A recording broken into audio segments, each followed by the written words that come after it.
Colorado quarterback Shedeur Sanders is one of the best signal callers in all of college football. But does he have the weight? Does his father have the weight to pull an Eli Manning if they don't like the team that drafts him in the 2025 NFL Draft?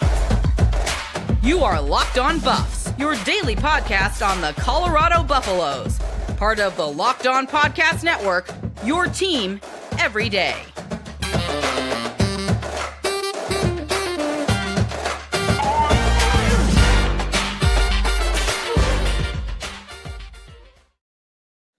Welcome to Locked On Buffs. I am your host, Kevin Borber. Today's episode is brought to you by FanDuel. Make every moment more. New customers join today and you'll get $200 in bonus bets if your first bet of $5 or more wins. Visit FanDuel.com/LockedOn to get started. We are also brought to you by the Locked On Podcast Network. It's your team every day for free and available wherever you get your podcast. So I appreciate you guys for tuning in and making me your first listen of the day. We're talking about Shedeur Sanders and his NFL draft potential. Obviously, he's one of the best quarterbacks in college football. We know this. He broke records last season in his first year at the Power 5 level. A lot of people were questioning if he even had it in him. They were like, he came from the FCS. He came from the HBCU level. We all know it's not the same as the Power 5 level. And his first game at the Power 5 level, he torched TCU, who was fresh off of a national title run. Obviously, they were not the same team, but he did it on the road. He did it with, I believe it was like the most watched game of the week and probably in quite some time. So a lot of people were dialed into to that Colorado TCU game to watch him, what they thought fail, but he ended up torching them and throwing for the most passing yards of his career. Shedeur Sanders has a huge arm. He is cerebral. He is very accurate, and he could scoot if needed. But does he have enough to kind of sway where he goes in the NFL draft? I would say in most cases, probably not. But with his father being Deion Sanders, I think it helps. If you guys aren't familiar, Coach Prime has already come out and said, and I'm going to paraphrase right now. He basically said it's going to be an Eli Manning situation for Shedeur if they don't like the teams that drafted him or want to draft him in the in next year's 2025 NFL draft. They've already said, or Coach Prime has at least, that he doesn't want Shedeur to play for a cold weather team. So that eliminates teams like Philadelphia, New York, both of them, Washington if they need a quarterback. Who else? Buffalo, if they decide to move on. Minnesota, obviously they play indoors, but there's a lot of teams out there that play in the cold. And then there's some teams like the Vegas Raiders, who obviously left Oakland. So I think the whole state of California is upset with them for that. But there's the Vegas Raiders. And then there's a team down there in Texas. One that is the proclaimed America's team. I don't know who started calling them that. I feel like I'm going to look into that after the show, actually, because I want to look at the history. But the Dallas Cowboys, they're America's team, apparently. And Coach Prime obviously played for back in the day. And he has a great relationship with the owner, Jerry Jones. Not to mention, Dak Prescott could be on his way out after next season. I feel like this is kind of a prove-it year for Dak. Not in the sense of like prove that you're a good quarterback, but prove that you could get Dallas to that Super Bowl contending level, or it may be time to move on after, I think, what has been a decade-long career out there in Dallas for Dak Prescott. And so Ryan Clark, ESPN analyst and close friend of Coach Prime, recently said on the Pivot podcast that he thinks the Dallas Cowboys will be selecting Shedeur with the first pick of the 2025 NFL, with their first round pick of the 2025 NFL draft. He said, Deion Sanders is the short list of teams he'd allow his son to play for. I'd bet good money that the Cowboys are at the top of the list. And then he continued saying that they're at the top of the list. Dak could leave for big-time money in next year's free agency, and Shedeur Sanders, could replace him in a return home to lead America's team. His father built part of his legend with the star on his helmet. Why not run it back? The Jones-Sanders legacy continues. Think about it. So I am thinking about it, and assuming Dak Prescott is healthy, and assuming he doesn't completely fall off a cliff, because he was, I would say, an MVP caliber quarterback at times. Obviously, the Cowboys aren't going to have the first pick next year, or they're probably not going to have a top 10 pick. It's going to be teams like the Carolina Panthers. It's going to be teams like maybe the Tennessee Titans. It's going to be the Raiders if they don't turn it around. There's going to be the Giants or the Jets maybe if they aren't able to turn things around, because obviously they all have their respective issues. Maybe it's the Patriots. And so it's like, okay, a lot of those teams are in cold weather. So like the Patriots, check them off the list. The New York Giants, check them off the list. It's cold weather. I feel like the New York market would be big. But then again, it's like, how are the Dallas Cowboys going to trade up? Because the talk around Shedeur right now is that he could be a top 5 pick, top 1 pick, top 2 pick, top 1 pick. He could be the first overall pick in the NFL draft. So does he have the cachet to pull an Eli Manning move? Which, if you guys aren't familiar, Eli Manning and his camp, aka his father Archie, did not want Eli to go to the San Diego Chargers at the time. And instead, they were like, we will not play there. We do not want to go there. And they made it public. And then they ended up being traded to, or he ended up being traded to the New York Giants, flip-flopping Phillip Rivers and him. And there haven't been many other quarterbacks to do that. The only one that I could find that was of note besides Eli was John Elway, who did not want to play for the then Baltimore Colts, and was threatening the Colts that he'd go play baseball full-time for the New York Yankees if they drafted him. And so he ended up getting his way and going to Denver. He wanted to play on the West Coast. Didn't quite make it West, but he did make it there. And then the Colts ended up basically sucking until Peyton Manning got into Indianapolis. So realistically, I think a lot of people are going to be upset by this. I think a lot of people are going to be like, you play for the team that drafts, you play for the team that has the number 1 pick. But if you have the power, if you have the cachet, which the Sanders family does, I think people don't want to admit this, but Archie Manning was they're football royalty. They are. Peyton Manning was a good quarterback already. Archie Manning had a decent NFL career. And Eli Manning went on to beat Tom Brady twice in the Super Bowl. The Mannings had that cachet. They had the cachet. Obviously, Eli didn't have the Super Bowl before, but they had the cachet to kind of pull that move. Caleb Williams and his father, who talked about maybe not playing for certain teams, they don't have that cachet. They didn't. While Caleb Williams is the best quarterback in the draft class, I think a lot of it, the noise around him was like, yeah, you're just going to look more difficult and you're probably going to scare more teams away. But if Deion Sanders is involved, if Deion Sanders is pulling strings, it's a little different. If the Dallas Cowboys got Shedeur Sanders and Deion Sanders is around there, everyone's going to be tuned into the Dallas Cowboys. There's going to be jersey sales through the roof. It's going to attract a new demographic of fans for the Cowboys that they didn't already have. It's going to be a big deal. And so I think Shedeur could pull the next Eli Manning. And assuming, say, the Dallas Cowboys are one of the teams that they want Shedeur to go to, I think Jerry Jones is probably just crazy enough to do it, just crazy enough to trade up and get Shedeur. And I think it'd be a really interesting storyline to follow along the way. Obviously, Shedeur has to keep up his end of the bargain. And I think this year, in an offense where he likes the system, he has a better offensive line, I expect him to put up big numbers. It wouldn't shock me if he had 40 touchdowns. It wouldn't shock me if he threw for basically 4,000 yards. Like, he is going to do a lot of great things for Colorado this season. And I think there's going to be a big step up in performance. And I think there's going to be a lot of difficult conversations had around NFL draft time, because a lot of people who, specifically because it's Shedeur Sanders, are going to be upset about the move. A lot of people were upset about it with Caleb Williams. Obviously, Caleb Williams is a little bit different than Shedeur. But a lot of people are going to be upset about this if it comes to fruition. But Coach Prime has already said it's going to be an Eli Manning. He said that he wants Shedeur and Travis to pick the teams that they want to play for. And I think he's really going to get behind that message. And I don't think it's going to change anything in NFL draft circles. Like, I don't think in the future there's going to be quarterback prospects that are like, you know what? I don't want to play for you, Atlanta Falcons, or I don't want to play for you, San Francisco 49ers. I think it's rare occasions. Obviously, it was Elway, it's Manning, and possibly Sanders. There's quite some time between those 3 quarterbacks when they were drafted. So realistically, who knows when's the next time we'll see it. But it will be interesting to see kind of the storylines that are built around this, because obviously Coach Prime does not care about sparing feelings. He does not care about hurting feelings. He was on national television many times last season, or he knew what was going to be on national television, saying he needed to replace the offensive line. He put this on YouTube. That video of him saying he had Louis luggage coming did not have to come out. He okayed that. Like, he does not care about sparing feelings. He does not care about challenging the status quo. And realistically, I don't think he cares about that when it comes to the NFL draft either. He wants his son to be in the best case scenario for his career.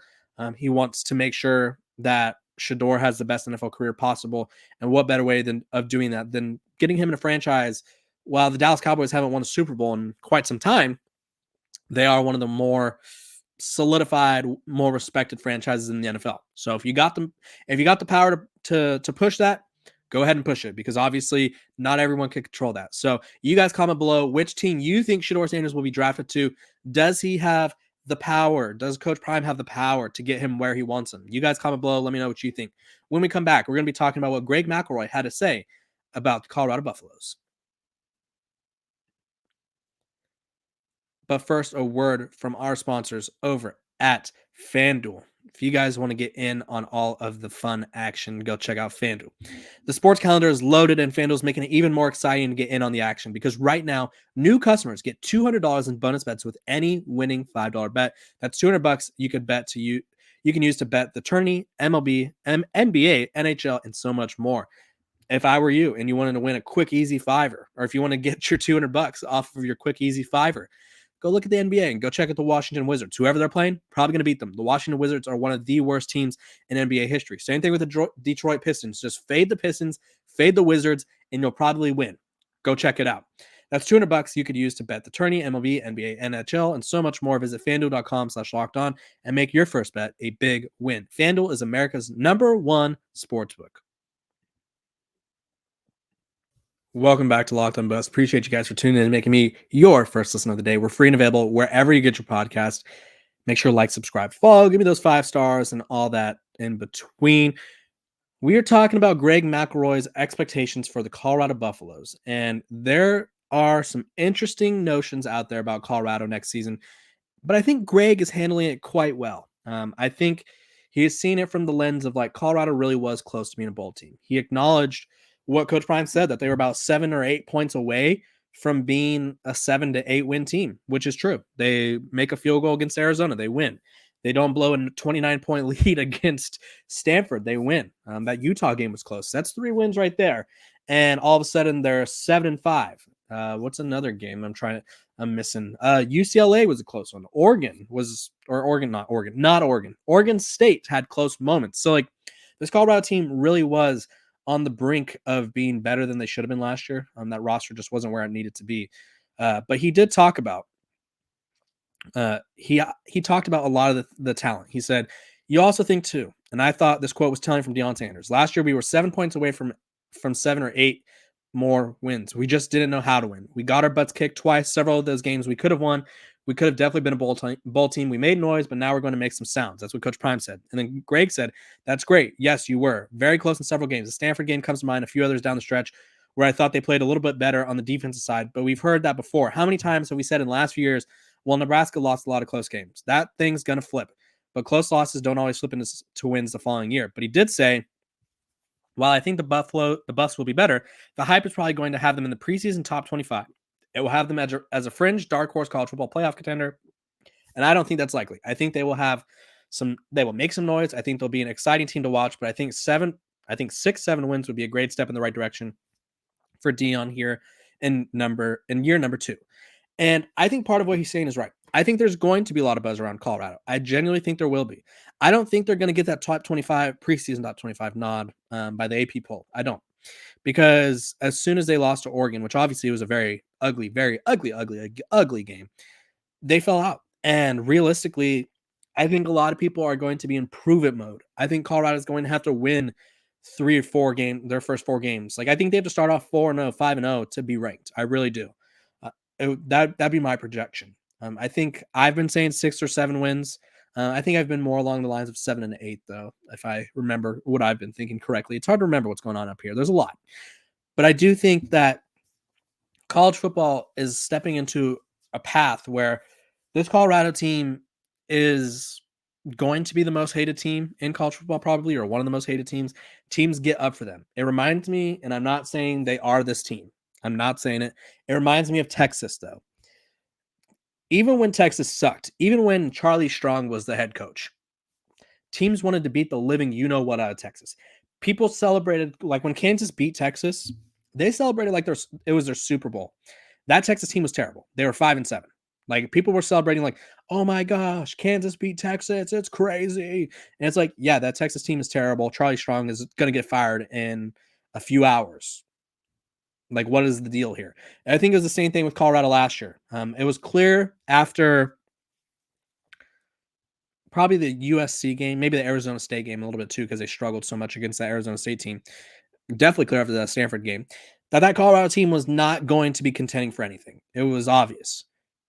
But again, teams wanted to do the watch thing to Shedeur. They wanted to be like, "Oh, look at we beat you. Oh, look at we beat you. We're gonna post the videos, the we coming videos. Like we're gonna do all this stuff because you're Colorado. You have Deion Sanders. You have all this attention, and we want some clout off of that. People wanted Colorado's clout, and that's okay. It's expected.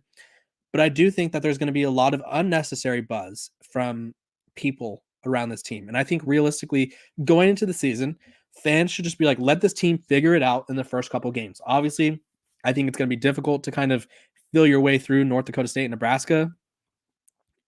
But again, this team is talented. They have all of the players. They have all the improvements. They just need to experience winning the right way. They need to experience winning. They need the culture to shift, which it is shifting. And they have a lot of promise. And I do think there's going to be playoff buzz, but let's pump the brakes on that and let's just let them get cooking a little bit. You guys comment below your record prediction. I think Greg is on the money. I would say 7-5 is my record projection at this moment. You guys comment below your record projection. I don't want to go up or down until I see them play, but I do think that based off of Coach Prime's recent history, they improved at Jackson State from year 1 to year 2, plus the roster improvement here at Colorado. I think they're due for a big season. I think they're due for a better season. It's just going to take a little bit of what we call time. This episode of Locked on Buffs is also brought to you by our sponsors over at Fire TV. Fire TV is your destination for sports. From live games to highlights to in-depth analysis, Fire TV offers amazing viewing experiences with smart TVs as well as the Fire TV stick that you can plug into your existing TV that provides access to millions of movies and TV episodes, as well as free and live TV. Whether it's opening weekend for baseball or the college basketball tournament, you're going to want to have a Fire TV. Fire TV recently created Fire TV channels to deliver a constant supply of the latest videos from your favorite sports brands, all for free. That includes all of us at Locked On and most of the big pro leagues and college conferences as well. Fire TV channels let you dive into all the game analysis, highlights, and more to keep up to date on all the latest in the world of sports, whether it's March Madness, NBA, MLB, and lots more. Not to mention great news, entertainment, great gaming, travel, cooking videos, and much more you can check out on Fire TV and Fire TV Alexa device. Check out on Fire TV channels and Fire TV and Alexa devices. If you haven't checked out Fire TV channels, you should. Trust me on this. To learn more, visit www.amazon.com/LockedOnFireTV. Welcome back to Locked On Buffs. I appreciate you guys for tuning in every single day, making me your first listen of the day. We're free and available wherever you get your podcast. Make sure to like, subscribe, follow, all that jazz. And we're talking about the College Football Super League. What is that? Let me explain to you what their new proposal is. Obviously, we are still a ways away from kind of anything happening. I saw one media insider conglomerate person say that nothing in college football will change this dramatically until 2030. So check my watch. That's 6 years from now. So we still got a ways away, but there are proposals for an 80-team Super League. The goal of this is realistically to calm college football the hell down. We have conference realignment. We have NIL. We have the transfer portal. It's all going crazy, and it's all kind of unsanctioned. It's all kind of unregulated. Everyone's just doing whatever they want. It's the craziest thing. So these two presidents from Syracuse and West Virginia have gotten together as a part of a 20-person search firm, and they are suggesting that there's going to be basically 10 conferences of 70 there's going to be 70 of the top programs split up into 10-team conferences, and then there's going to include all the Power 5 programs, which include Oregon State, Washington State, plus Notre Dame, and then SMU, and they'll form 7 10-team divisions. The remaining 10 teams will be made up of schools that will be promoted from the lower tier, like the Group of 5 schools, likely, which is made up of over 50 teams, and those 50 teams will battle it out for promotion and relegation style spots, and they'll never be able, like the top 70 will never be relegated. So if Colorado were to have a bad year, it's okay. You're not falling down to that lower tier, and it kind of creates a different element to the sport. And then it also eliminates the playoff committee. Sorry, I got the hiccups, and I'm trying not to hiccup mid episode. But they have the playoff committee And they're going to eliminate that because obviously that leads to problems. It leads to bias. It leads to teams that are deserving getting left out. And it's just unclear if they're doing it the right way. And it's just going to be the division winners, like each of the 8 divisions, their top team is going to make it. And then there's going to be 8 at-large teams or wild card style teams like the NFL, basically. And it's going to be selected by tie-breaking rules. So there's no human element. There is no human element in this, which I think is a huge factor. And then the schools would own the league, similar to the MLS. And not to mention, which I think is great, there's going to be a way to regulate the transfer portal, the NIL. Players will be paid directly. And it's just, I think, a good kind of suggestion. I don't know if it's the suggestion. I don't know if this is going to be the format, but I do think college football needs some change. I don't think this 2 super conference thing that only takes the top whatever brands from each conference is a good deal. One, it's going to be diluted. When you have, say, Oregon playing Ohio State, Texas, or Oregon playing Ohio State, Michigan, USC, and whatever, we're not going to see power teams anymore. There's not going to be undefeated teams. The best team in the country is probably going to be like 9-3, at best 10-2, and it's just erasing what college football. I personally miss the regionality in college football. I know we haven't even started it yet, but something about West Coast teams playing against New Jersey, playing against Rutgers as conference members doesn't sit right with me. I think there's a lot of, I feel like players should be able to transfer.